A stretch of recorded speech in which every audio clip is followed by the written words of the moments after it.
Welcome to our channel. Today we how to authorize Vegas Pro plugins using third-party license keys, complete guide step by step clearly. To get started, open Vegas Pro on your computer. Ensure that your desired plugin is installed correctly. Locate the plugin's activation or authorization window within Vegas Pro. Have your third-party license key ready for use? Click on the option that allows you to authorize the plugin. You may find this option in the plugin's settings or activation menu. Enter your third-party license key in the provided field. Double-check the license key for any typing errors. If there's an option, select the method of authorization you prefer. This may include online activation or manual entry. For online activation, ensure you have an active internet connection.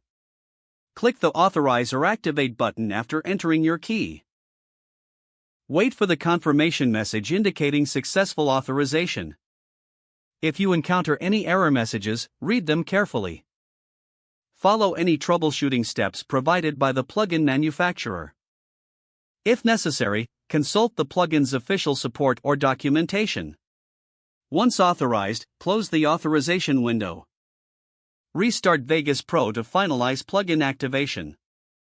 Your plugin should now be fully functional and ready for use. Familiarize yourself with the plugin features to enhance your projects. Enjoy the added capabilities that your newly authorized plugin provides. If the page does not load, refresh the browser or try again in a private or incognito window. Make sure you are using the correct email address, then retype it carefully to avoid small typos. If your password is not accepted, use the reset option and create a new strong password you can remember. Check your spam folder for verification or security emails, then complete any requested confirmation steps. Enable two-factor authentication if available to improve account security and reduce unauthorized access risk. After signing in, review your profile details so your contact information and settings are accurate and current. If you see an error message, note it down and try again after restarting your device and internet connection. Don't forget to like this video and subscribe to our channel for more step-by-step tech guides.